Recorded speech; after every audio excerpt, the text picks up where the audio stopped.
സർവശക്തനായ ദൈവത്തിൻ്റെ അതിപരിശുദ്ധ നാമം അതിയായി മഹത്വപ്പെടുമാറാകട്ടെ. നിങ്ങൾ ശ്രവിക്കുന്നത് ജീസസ് വോയിസ് മെസ്സേജ്. എല്ലാ ദൈവമക്കൾക്കും ദൈവനാമത്തിൽ സ്വാഗതവും നന്ദി അർപ്പിച്ചുകൊണ്ട് ഒരു വചനം പ്രാർത്ഥനയോടെ നമുക്ക് ധ്യാനിക്കാം. അതിനായി ഇന്ന് തിരഞ്ഞെടുത്തിരിക്കുന്ന ഒരു വചനം വായിക്കുന്നു. സങ്കീർത്തനം 139 അതിൻ്റെ 24 വാക്യം. വ്യസനത്തിനുള്ള മാർഗം എന്നിലുണ്ടോ എന്ന് നോക്കി ശാശ്വത മാർഗത്തിൽ എന്നെ നടത്തേണമേ. കർത്താവിൽ പ്രിയരെ, നാം വായിച്ചു കേട്ട 139 സങ്കീർത്തനം 24 വാക്യത്തിൽ ദാവീദിൻ്റെ പ്രാർത്ഥനയുടെ അവസാന ഭാഗമാണ് നാം കാണുന്നത്. ഈ സങ്കീർത്തനം ദാവീദ് രചിച്ച ഒരു സങ്കീർത്തനമാണ്. ദാവീദ് ഈ സങ്കീർത്തനത്തിൻ്റെ അവസാന വാക്യത്തിൽ പറഞ്ഞു നിർത്തുന്നത് 2 മാർഗങ്ങളെക്കുറിച്ചാണ്. ആദ്യത്തെ മാർഗം വ്യസനത്തിനുള്ള മാർഗമാണ്.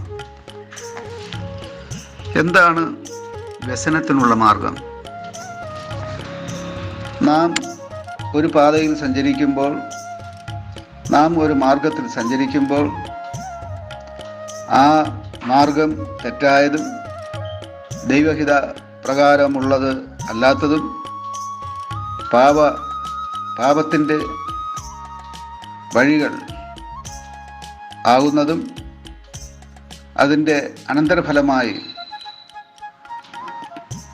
ആത്യന്തികമായി നരകത്തിലേക്ക് എത്തിച്ചേരുന്ന അവസ്ഥയുമെങ്കിൽ അത് വ്യസനത്തിനുള്ള മാർഗമാണ്. കാരണം ഒടുവിൽ ചെന്നെത്തുന്ന ആ നിത്യനരകം അവിടെ വ്യസനമല്ലാതെ മറ്റെന്താണുള്ളത്? അവിടെ കരച്ചിലും പല്ലുകടിയുമെന്നാണ് സുവിശേഷത്തിൽ നാം കാണുന്നത്. അതുകൊണ്ട് തന്നെ പാപത്തിൻ്റെ മാർഗത്തെക്കുറിച്ചാണ് ഇവിടെ വ്യസനത്തിനുള്ള മാർഗമെന്ന് ദാവീദ് വെളിപ്പെടുത്തുന്നത്. നാം നമ്മുടെ വഴികളെ പരിശോധിക്കേണ്ടതാണ്. ഇത് അനുദിനം ചെയ്യേണ്ട ഒരു കാര്യമാണ്. ഒരു ദിവസം നാം നമ്മെ തന്നെ ശോധന ചെയ്ത് അനുദപിച്ച് കർത്താവിൻ്റെ രക്തത്താൽ ശുദ്ധീകരണം പ്രാപിച്ച് യഥാസ്ഥാനപ്പെട്ടു എന്നിരിക്കലും വീണ്ടും നാം വീഴാം. കാരണം അപ്രകാരമുള്ള ഒരു ലോകത്തിലാണ് നാം ജീവിക്കുന്നത്. അതിനാൽ അനുദിനം നാം വ്യസനത്തിനുള്ള മാർഗത്തിലാണോ സഞ്ചരിക്കുന്നത് എന്ന് നമ്മെ തന്നെ ശോധന ചെയ്യേണ്ടത് അത്യാവശ്യമാണ്. രണ്ടാമതായി ഈ വാക്യത്തിൽ കാണുന്നത് ശാശ്വത മാർഗത്തെ കുറിച്ചാണ്. ശാശ്വത മാർഗത്തെക്കുറിച്ച്. എന്താണ് ശാശ്വത മാർഗം?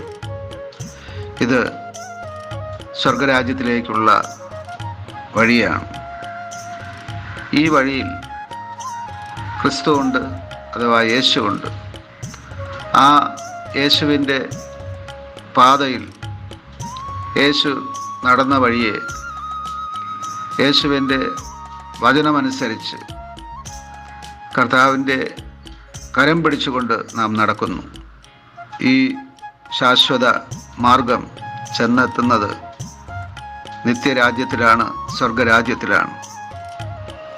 അവിടെ എത്തുന്ന ഓരോ മനുഷ്യാത്മാവിനും നിത്യമായി ശാശ്വതമായി സന്തോഷവും സമാധാനവും ആശ്വാസവും.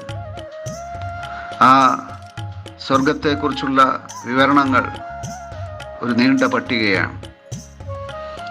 അവിടെ ശാശ്വതമായി ജീവനുള്ള ദൈവത്തെ ആരാധിക്കുന്ന അനുഭവം. ആ മഹൽ ദിനത്തിനായി നാം ഒരുങ്ങേണ്ടത് ആവശ്യമാണ്.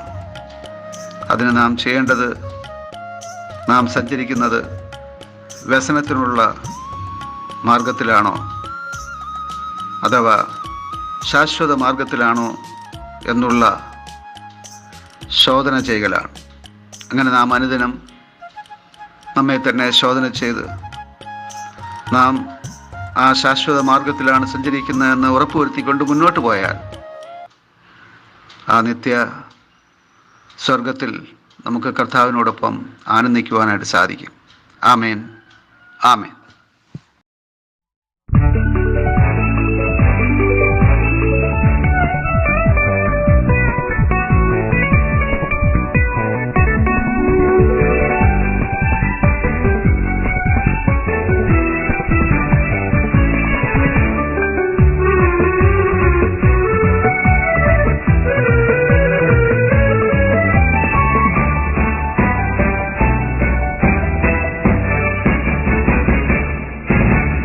ആത്മാവിൻ ശക്തിയാൽ അനുദിനം നടത്തും യേശുവന്റെ കൂടെയുള്ളതാൽ ഇനി ക്ലേശങ്ങളിൽ എന്റെ ശരണമവൻ, ഭൂവിലേതും ഞാൻ ഭയപ്പെടില്ല.